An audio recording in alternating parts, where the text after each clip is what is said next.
All right, let's shrink down to the nanoscale today. We're diving into the world of nanofluids. You wanted to know more about how these things behave in microchannels, so we dug up this research paper to help us out. Sounds cool. It's called Two-Phase Numerical Simulation of Flow and Heat Transfer of Nanofluids in a Microchannel Heat Sink, using a homogeneous mixture model.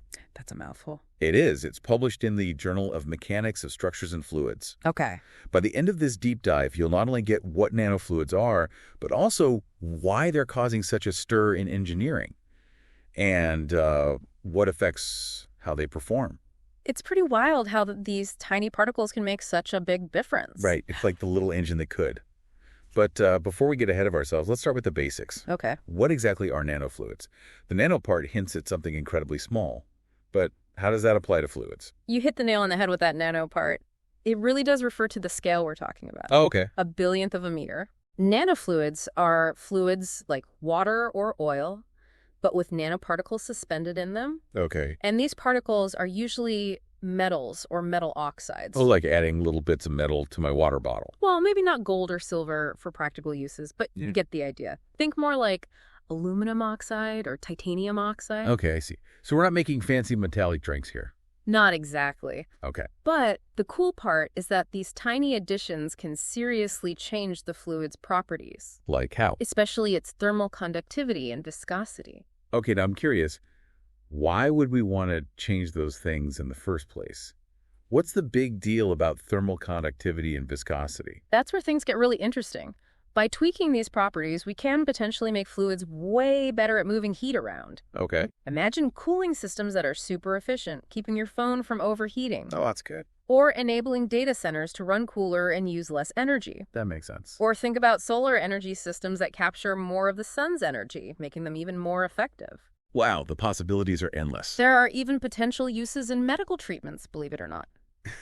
That's incredible. So we could be talking about everything from smartphones to light-saving medical devices. Yeah, exactly. It sounds like nanofluids have the potential to revolutionize a whole bunch of industries. They really do. Okay, so I see why there's so much excitement around nanofluids. But how do scientists even begin to study something so small? We're talking about things on the nanoscale. The research paper we're looking at used simulations, right? Exactly. Directly observing these nanoparticles in action is tough because of their size. I can imagine. That's where simulations come in handy. Okay. This paper used a 2D model of a parallel plate microchannel and a method called a two-phase homogeneous mixture model. Okay. It might sound complicated, but it's basically a way to simulate the fluid and the nanoparticles together as one big mix. So they basically created a virtual microchannel in a computer to study how these nanofluids flow and transfer heat, You got it. like a virtual laboratory. Exactly. And they didn't just stick to one type of nanofluid. They looked at two specific kinds. One with aluminum oxide nanoparticles and another using titanium oxide nanoparticles. Interesting. So they were comparing different types of nanoparticles? Yep. They also changed things like the flow rate, the concentration of nanoparticles, and even considered different heat sink materials. So they really wanted to see how all these different factors affected the nanofluid's performance. Exactly. That's pretty thorough. So they set up this virtual experiment, but did they actually find anything useful? Oh, they definitely did. And this is where we really start to see the potential of nanofluids. One key finding was that as the flow rate increased, so did the rate of heat transfer. So the faster the nanofluid flows, the better it is at carrying heat away. You got it. Now, this might seem pretty obvious, but remember, we're talking about things happening at the nanoscale. Right. Things might not always work the same way at such a tiny scale. Exactly. And having this confirmed through the simulation is a big deal for designing those efficient cooling systems we talked about. That makes sense. So the speed of the nanofluid is one key factor. What else did they find out? Well, they also found that the conductivity of the heat sink material played a big role. Ah, so the material around the nanofluid matters too. It does. Heat sinks are used to pull heat away from sensitive components, and the study found that higher conductivity in the heat sink led to better heat transfer overall. So it's not just about the nanofluid itself, but also about what it's interacting with. Right. You need the right combo of nanofluid and materials to really maximize that heat transfer. Okay, that makes sense. And remember those two types of nanoparticles they tested, the aluminum oxide and the titanium oxide. Yeah, what about them? Did they behave differently? They did. The simulations showed that the aluminum oxide nanofluids were much better at transferring heat compared to the titanium oxide ones. I wouldn't have guessed that. I thought they'd all act pretty much the same given how tiny they are. That's what makes this research so cool. We're uncovering these subtle differences that we wouldn't see just by looking at the fluids. It's like there's a whole hidden world at the nanoscale. Exactly. And these findings tell us that the type of nanoparticle you choose can really change how things work, which means we still have a lot to learn about how nanofluids behave. This is all super interesting. But how do we know these simulations are accurate? It's just a computer model after all, right? That's a great point. It's something the researchers definitely thought about. Okay, good. To make sure their model was on the right track, they compared their simulation results with real experimental data from other studies. Interesting. So they checked their virtual results against real-world results. Exactly. And guess what? The simulations matched up incredibly well with what actually happened in those experiments. Wow. So it seems like they're onto something. They are. So we can feel pretty good about these simulations, giving us a good picture of how nanofluids actually behave in these tiny channels. Exactly. But before we get too deep into the results, I think it would be helpful to actually visualize what's happening inside that microchannel. Seeing is believing, right? Absolutely. I'm a visual person myself. Me too. So let's bring on the pictures. The paper has a bunch of figures that show the velocity and temperature profiles inside the microchannel. Okay. They might look a bit complicated at first, but we'll break them down together. Take a look at figures 3, 5, and 7. Okay, let me pull those up. They show how the fluid flows and how the temperature changes in different parts of the microchannel, depending on the type of nanofluid and the flow conditions. Okay, I'm looking at them now, and yeah, there's a lot going on here. Can you walk me through what I should be looking for? Sure. The first thing to notice is how adding those nanoparticles changes the way the fluid flows. You'll see that the velocity profiles change. They get more dynamic and complex compared to a plain fluid without any nanoparticles. So just by adding these tiny particles, the flow becomes much more intricate. Yeah, it's like adding a bit of controlled chaos to make things work better. That's amazing. What about the temperature? What can we see about that in these visualizations? That's where things get really visually interesting. The figures show what we call temperature profiles. Okay. These basically highlight the areas where heat is most concentrated. The hot spots, you could say. I see. And you can see how these hot spots move and change depending on things like the flow rate, the type of nanoparticle, and even the properties of the heat sink material. It's pretty incredible how much information is packed into these pictures. It is. It's like looking through a microscope at the nanofluid world. Exactly. And these are just a few examples of how researchers are using these simulations and visualizations to figure out how nanofluids work. This is all really fascinating. I'm curious to hear more about what this all means in terms of actual applications. We've touched on a few, but I'd love to explore more about how this technology could be used in the real world. That's a great point. We've laid the groundwork here by understanding what nanofluids are and how researchers are studying them. Right. Now it's time to see how these tiny particles could really make a difference in our lives. Okay, let's dive into that. It really shows you how powerful it is to combine simulations with visualizations.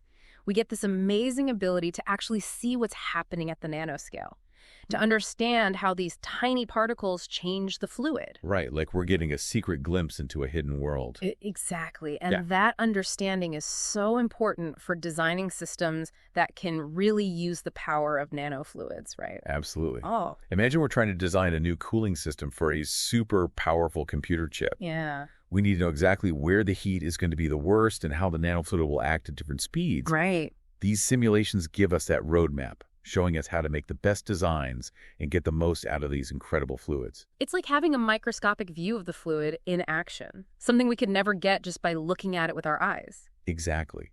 And what's so cool about simulations is that we can change different things, test different scenarios, and learn things that would be almost impossible to do with real-life experiments. That's the beauty of it. So where does this all leave us? We've talked about what nanofluids are, how researchers are using these simulations to study them, and some of the key things they found in this paper.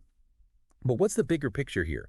Why should we care about these tiny particles floating around in fluids? That's the real question, isn't it? The answer is all about how nanofluids could completely change a whole bunch of different fields. Can you give me some examples? I'm really curious to see how this translates to real-world applications. Sure. Think about how we cool electronics. Okay. As our gadgets get smaller and more powerful, getting rid of heat becomes a huge problem. Makes sense? Nanofluids could be the answer to making cooling systems way more efficient. They could stop our devices from overheating and maybe even let us make them even smaller. So we could have smartphones that never get hot, even when we're using them a lot. Exactly. And it's not just smartphones. Right. Think about laptops, gaming consoles, even batteries for electric cars. Yeah. All of these things produce a lot of heat, and nanofluids could help us manage that better. Wow, that's a lot of possibilities. Are there any other applications? Oh, absolutely. Solar energy is another area where nanofluids could be a game changer. I see. Imagine using nanofluids to create solar panels that are much better at capturing energy from the sun. That would be incredible. So we could potentially have solar panels that are smaller, cheaper, and more efficient, all thanks to nanofluids. That's the idea, and that's just scratching the surface. We're also talking about potential advancements in medical treatments, like delivering drugs directly to where they're needed in the body. Boy. Imagine using nanoparticles to carry medicine to specific cells. It could revolutionize how we treat diseases. That'd be amazing. It seems like nanofluids could impact so many different parts of our lives. It really is an exciting field with tons of potential. Right. And this research paper we've been talking about, with its focus on simulations and understanding how nanofluids behave in these tiny channels, is helping to build the foundation for those future innovations. It's mind-blowing to think that something so small could have such a huge impact. It all comes down to understanding the science, which is what we've been trying to do today. But before we move on, I want to go back to those simulations for a second. Sure. We talked about how they give us this visual representation of what's happening inside the microchannel. Hmm.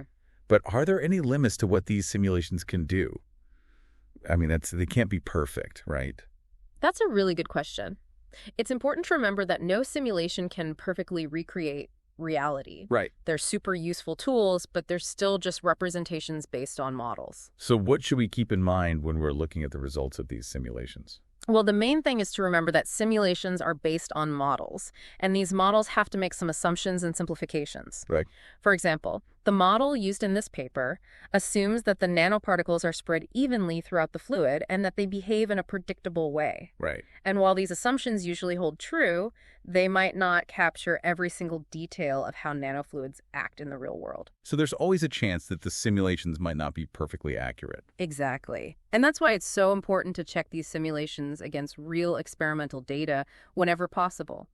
By comparing the predictions of the simulations with what happens in real life, researchers can improve their models and make the simulations more accurate over time. It's like a constant back and forth, refining the models based on experiments and using the simulations to guide new experiments. That's a great way to think about it. It's this iterative process that really pushes science forward.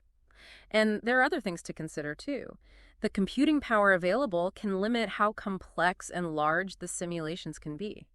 And the specific software and methods used can also influence the results. So it's not just about looking at the cool pictures and believing everything we see. Right. We need to understand the assumptions, the limitations, and the context of these simulations to really appreciate what they mean. Exactly. It's all about being critical of the scientific information we see and recognizing that even the best tools have their limits. Well said. Okay, so we talked about the science, the simulations, the potential benefits, and even the limitations of these simulations. But before we wrap up, I want to bring up one more thing. Sure. We've discussed all these amazing potential benefits of nanofluids, but are there any downsides or risks that come with this technology? That's a great question, and it's something that researchers are actively looking into. Like any new technology, nanofluids have potential risks that we need to think about carefully. What are some of the main concerns? One thing people are worried about is the environmental impact of nanoparticles. These particles are incredibly small, and we don't fully understand how they might affect ecosystems if they get released into the environment. Right, we don't want to solve one problem just to create another one. Exactly. Researchers are working on figuring out how toxic different types of nanoparticles might be and developing safe and sustainable ways to make and use nanofluids. So it's all about making sure we're using this technology responsibly. Absolutely. Another concern is how stable nanofluids are over time. Nanoparticles tend to clump together, and this clumping can make them less effective and could even clog up those tiny channels we talked about. It sounds like there's a delicate balance to strike here.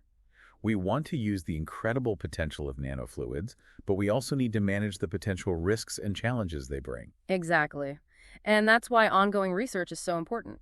By understanding both the good and the bad, we can make smart decisions about how to develop and use nanofluid technologies safely and responsibly. It sounds like we're still just scratching the surface of what's possible with nanofluids. It feels like we're on the edge of a nanofluid revolution. I agree. We're still in the early stages of exploring this technology, but the potential for these tiny particles to change different industries is huge. And the research we've been talking about today, with its focus on simulating how nanofluids behave, is playing a critical role in paving the way for those breakthroughs. Yeah, it's amazing to think that something so tiny could hold the key to solving these big problems we face.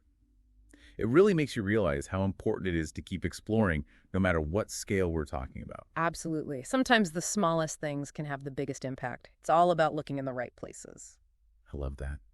Okay, so we've covered a lot of ground today, from what nanofluids actually are to how researchers are studying them using these super cool simulations. And of course, we had to touch on the potential applications and even some of the risks involved. Yeah, we've gone from the basics to the cutting edge, all in one deep dive. And through it all, we've seen how researchers are using some seriously impressive tools and techniques to figure out the secrets of these nanofluids.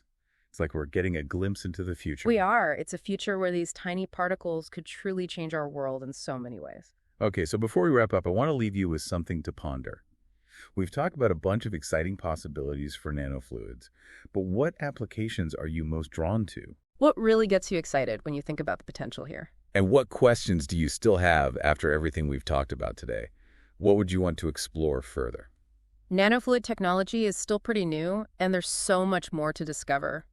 Who knows? Maybe one of our listeners out there will make the next big breakthrough in the field. That's what we love to hear. Keep those brains buzzing, folks. Keep exploring, keep asking questions, and keep digging deeper into the world around you.